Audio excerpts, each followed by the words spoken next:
আসসালামু আলাইকুম সুপ্রিয় শিক্ষার্থীরা, আজকে আমরা এইচএসসি 2026 সালে আলিম পরীক্ষা আসছে 8 নম্বর যে প্রশ্নটা সেটা সলভ করার চেষ্টা করব। এটা আমাদের ষষ্ঠ অধ্যায় ডাটাবেস ম্যানেজমেন্ট সিস্টেম থেকে আসছে।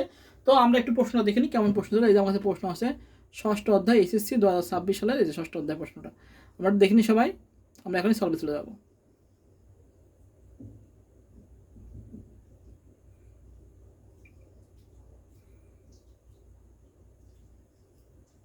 গেল। আচ্ছা, আমরা এখানে উদ্দীপক দিচ্ছে স্টুডেন্ট টেবিল এবং রেজাল্ট টেবিল। এই যে রোল দেওয়া আছে 1010, 1301, 1207, 1307, আবার 1010। অর্থাৎ এটার সাথে এটা একটা একটা করে আছে, তাই না? নেম আছে, ডিপার্টমেন্ট আছে, সিটি আছে, আর এটা হলো স্টুডেন্ট টেবিল, আর 2 number result table, roll, total marks, GP, এই হলো আমাদের দেওয়া আছে। আচ্ছা, এবার কি বলেছে? প্রথম বলেছে প্রাইমারি কি বলতে কি বোঝো? প্রাইমারি কি কি আমরা লিখবো ডেটা টেবিলের ক নাম্বার।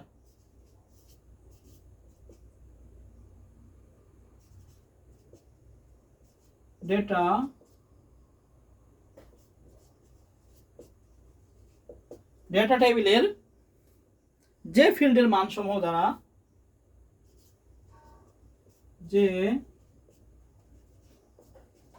ফিল্ডের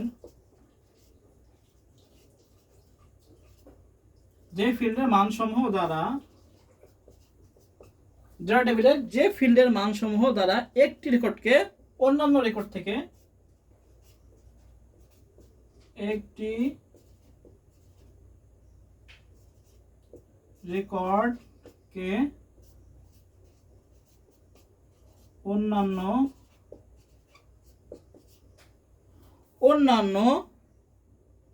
রেকর্ড থেকে সম্পূর্ণরূপে আলাদা করা যায়। অন্যান্য রেকর্ড থেকে পুরোপুরিভাবে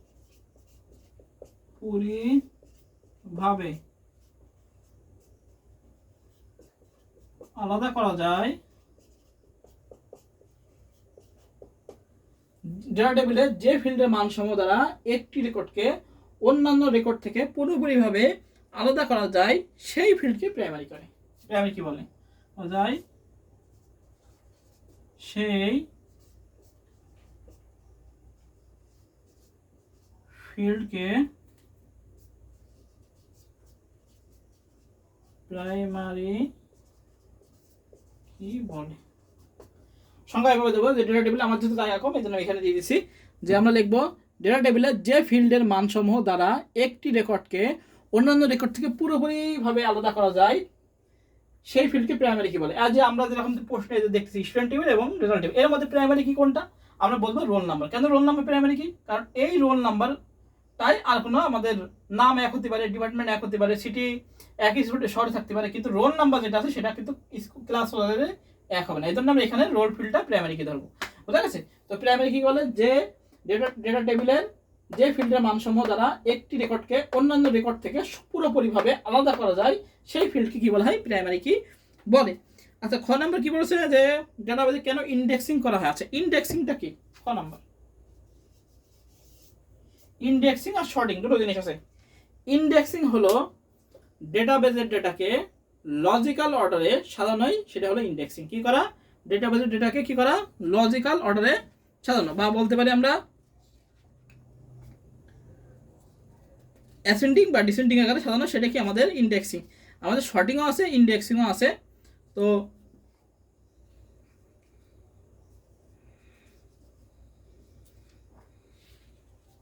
তো ইন্ডেক্সিংটা হলো আমাদের কি ইন্ডেক্সটা ডেটা আমাদের কেন প্রয়োজন? কারণ দ্রুতই কি করা যায়, আমাদের তথ্য খুঁজে পাওয়া যায়। তারপর আমরা নিজেদের মতো করে এটা বর্ণনা দিয়ে দেবো। হ্যাঁ, ইন্ডেক্সিং কি? এটা নিজেদের মতো আমাদের বর্ণনা দিয়ে দেবো যে ডেটাবেজের তথ্য দ্রুত খুঁজে পেতে। তারপর হলো ডেটাবেজের, হ্যাঁ,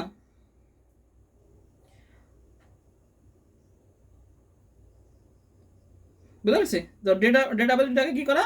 লজিক্যাল অর্ডারে সাজানো, সেটা হলো আমার ইন্ডেক্সিং। আমরা লিখবো ডেটাবেজের ডেটাকে লজিক্যাল অর্ডারে সাজানোকেই কি বলা হয়? ইন্ডেক্সিং বলা হয়। আমরা এইভাবে নিজেদের মতো করে লিখে দেবো। ঠিক আছে?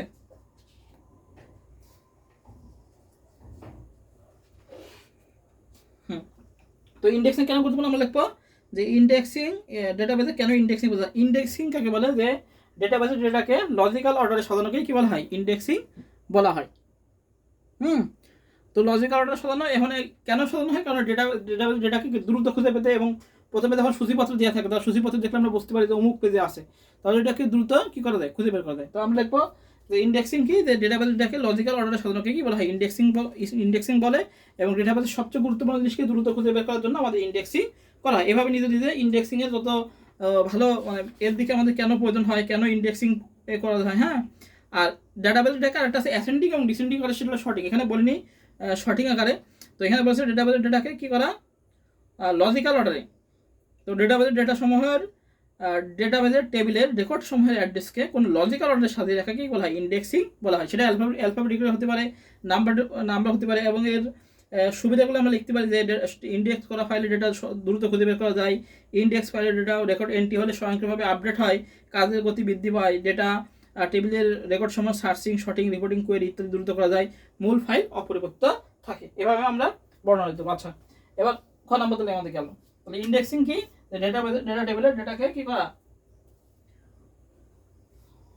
করা আমাদের লজিক্যাল অর্ডার সাজানো, সেটা হলো আমাদের ইন্ডেক্সিং। আর শর্টিং হলো ডেটাবেস থেকে অ্যাসেন্ডিং এবং ডিসেন্ডিং আকারে, সেটা হলো শর্টিং, বুঝা গেছে। কিন্তু শর্টিং কিন্তু বলিনি, কিন্তু ইন্ডেক্সিং বলেছে, শুধু ইন্ডেক্সিং আমরা লিখে দেবো। ডেটাবেসের ডেটাকে লজিক্যাল অর্ডারে সাজানোকে কি বলা হয়, ইন্ডেক্সিং বলা হয়। এবার এর সুবিধাগুলো কি, সুবিধাগুলো হলো ইন্ডেক্স করা ফাইলের ডেটা দ্রুত সহজে করে বের করা যায়। এবার এন্ট্রি হলে স্বয়ংক্রিয়ভাবে আপডেট হয়, কাজের গতি বৃদ্ধি পায়। হ্যাঁ, তারপর সার্চিং, রিপোর্টিং, কোয়েরি দ্রুত খুঁজে বের করা যায়, মূল ফাইল অপরিবর্তিত থাকে। এই জন্য কি হয়, আমাদের ডেটাবেসে ইন্ডেক্সিং করা হয়। এবার নিজের মতো লিখে দেবো, শেষ। এবার আসি গ নাম্বার কি বলেছে, গ নাম্বার বলেছে হলো স্টুডেন্ট টেবিল, এই ফিল্ডগুলো ডেটায় বর্ণনা করা। স্টুডেন্ট টেবিল, এই যে স্টুডেন্ট টেবিলের ফিল্ডগুলো ডেটায় বর্ণনা ব্যাখ্যা করা আছে। আমরা গ নাম্বার লিখবে হবে উত্তর, যে স্টুডেন্ট টেবিলের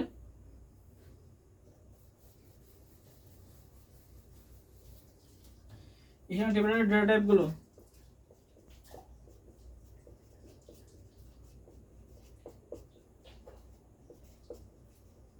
নিচে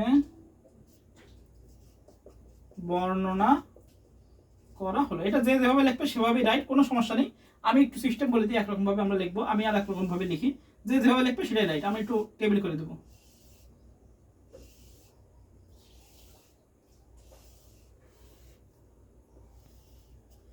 এখানে দেবো, প্রথমটা দেবো ফিল্ড নেম,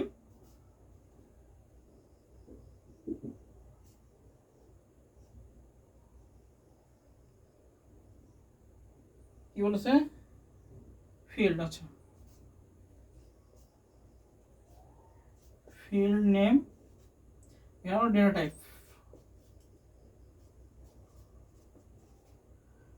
প্রথম দেবো হলো রোল, ফিল্ড নেম কি আছে রোল, এটা দেবো নাম্বার,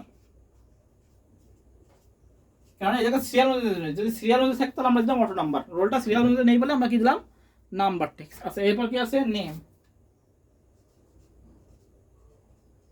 নেমে দেবো টেক্সট। আচ্ছা, এবার আছে ডেপ্টে আমরা কি দেবো টেক্সট। আর সিটিও কি দেবো টেক্সট। তাহলে আমরা দুটো পেলাম, একটা হলো নাম্বার, তাহলে এবার লিখবো নাম্বার লিখে এবার নাম্বারে বর্ণনা দেবো কি কি ডাটা টাইপ, নাম্বারে কতটি সংখ্যা ধরে। এভাবে নিজেদের মতো কি করবো আমরা বর্ণনা দেবো ডাটা টাইপের। যে নাম্বারে যে বর্ণনা আছে ডাটা টাইপের সেটা দেবো। হ্যাঁ, আর একটা বর্ণনা আছে টেক্সটে, যে আমাদের কত ডাটা টাইপ আমাদের কি কি হয়, কয়টা সংখ্যা ধরে। হ্যাঁ, এভাবে আমরা নিজেদের মতো লিখবো যে টেক্সট কয়টা অক্ষর ধরে, আমাদের টেক্সট ধরে আমাদের 1 থেকে 255টা নাম্বার। এভাবে নিজেদের মতো করে লিখে দেবো। হ্যাঁ, আর নাম্বারে কি বিভিন্ন সংখ্যা যেগুলো আসে সেগুলো আমাদের নাম্বার এর জন্য যে সংখ্যা টংখ্যা এগুলো হলো নাম্বারের জন্য হয়। আর টেক্সট হলো লেখা বর্ণনা অনুযায়ী। হ্যাঁ, লেখা থাকলে আমরা টেক্সট ইউজ হয় এভাবে। আর দ্বিতীয়টা হলো টেক্সট দিয়ে এভাবে বর্ণনা দেবো। আমি লেখার সিস্টেমটা দেখা দিলাম, যে আমরা কি লিখবো, যে গ নাম্বার স্টুডেন্ট টেবিলের ডেটা নিচে দেখা হলো। এবার একটা লিখবো, এটা খপ কাটলাম, ফিল্ড নেম, ডেটা টাইপ, প্রথমটা ছিল রোল ছিল, তারপর ছিল নেম, রোল হলো নাম্বার, নেম হলো টেক্সট, ডেপ্ট হলো টেক্সট, সিটি হলো টেক্সট। এবার নাম্বার সম্পর্কে একটু বর্ণনা দেবো, টেক্সট সম্পর্কে একটু বর্ণনা দেবো। এটা আমাদের গ নাম্বার, এইভাবে আমরা লিখবো। গ নাম্বার হয়ে গেল। তো আমাদের গ নাম্বার হয়ে গেল। গ নাম্বার কি বলছে, উদ্দীপকের টেবিলদের মধ্যকার সম্পর্কে কারণ ও সুবিধা সবকে তোমার মতামত দাও। আচ্ছা, উদ্দীপকের মধ্যে কি সম্পর্ক তৈরি করা যায় সেটা বলেছে। আচ্ছা, এবার আসি ঘ নাম্বার।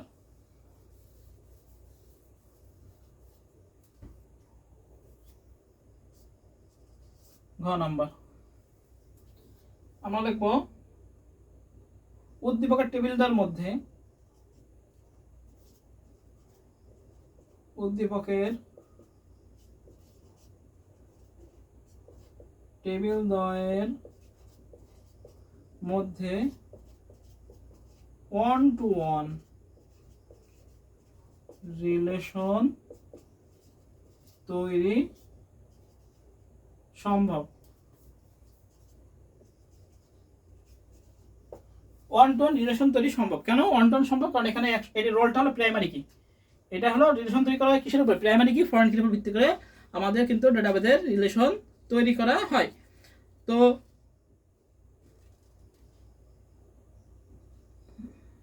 হ্যাঁ, আমরা টেক্সট যেটা আছে, টেক্সটে আমরা বিভিন্নভাবে দিতে পারি, যেমন জিপিএ, মোবাইল নাম্বার, এসব আমাদের মানে নাম্বারে লেখা হয়। হ্যাঁ, আমরা টেক্সট লিখতে পারি, যে বর্ণনা ভিত্তিক ডেটা ক্ষেত্রে টেক্সট ব্যবহার করা হয়। এই ফিল্ডে লেখা যায় নেম, ফাদার্স নেম, রেজিস্ট্রেশন, এগুলো লেখা যায়। হ্যাঁ, নিজের মতো লিখে নেবো ঘ নাম্বারে। আর ঘ নাম্বারে আমরা কি লিখবো?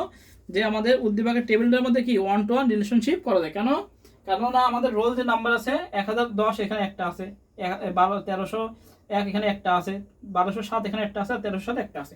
তো স্টুডেন্ট টেবিল এবং আমাদের উদ্দীপকের টেবিলটার মধ্যে 1-to-1 রিলেশনশিপ তৈরি সম্ভব। এবার লিখবো যে যদি দুটি টেবিলের মধ্যে এমনভাবে রিলেশনশিপ স্থাপন করা যায় যে কোনো ডেটা টেবিলের একটি রেকর্ডের সাথে অপর ডেটা টেবিলের একটি রেকর্ডের সাথে সম্পর্ক থাকে, তখন তাকে 1-to-1 রিলেশনশিপ বলা হয়। এবং কি বলবো? এবার বলবো যে কোনো বেসিক টেবিলকে ভেঙে আলাদা আলাদা ডেটা টেবিলে সংরক্ষণ করা হয়, তখন 1-to-1 রিলেশনশিপ তৈরির প্রয়োজন হয়। এই রিলেশনে সাধারণত প্রাইমারি কি প্রতিটি টেবিলে থাকতে হয়। এখন প্রাইমারি কি কোনটা? এই যে প্রাইমারি কি আমাদের রোল নাম্বার। প্রাইমারি কির উপর ভিত্তি করে কি হয়? এই রোল নাম্বারের ভিত্তি করতে হবে রিলেশন করা সম্ভব। এবার কি করবো? আমরা দুটো টেবিল আঁকাবো, আঁকায় আমাদের এভাবে আমরা রিলেশন করে দেখা দেবো পরীক্ষার খাতায়। এভাবে সুন্দর করে আমরা রিলেশন করে দেখা দেবো।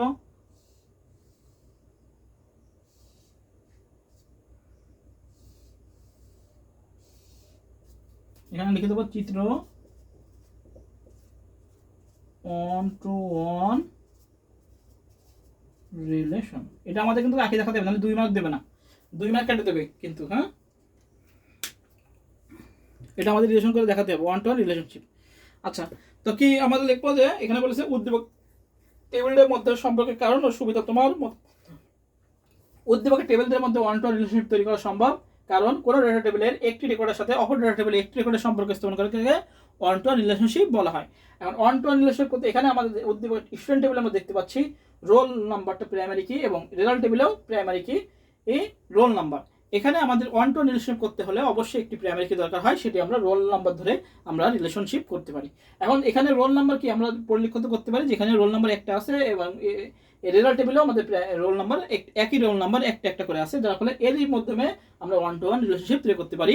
নিচে আমাদের 1-to-1 রিলেশনশিপ তৈরি করে দেখানো হলো। এবার এই টেবিলটা আঁকাবো, এই টেবিলটা আঁকায় এভাবে সুন্দর করে রিলেশনশিপ দেখা দেবো, তাহলে ইনশাল্লাহ আমরা স্যারের ভিতরে স্যার পেয়ে যাবো। হ্যাঁ, তো এই হচ্ছে আমাদের আলিম এক্সাম 2026 সালে যে 8 নম্বর যে প্রশ্ন ছিল ডিবিএমএস ডেটাবেজ ম্যানেজমেন্টের উপরে যে প্রশ্ন ছিল সেটা সব। সবাই ভালো থাকে, সুস্থ থাকে, সবাইকে আসসালামু আলাইকুম।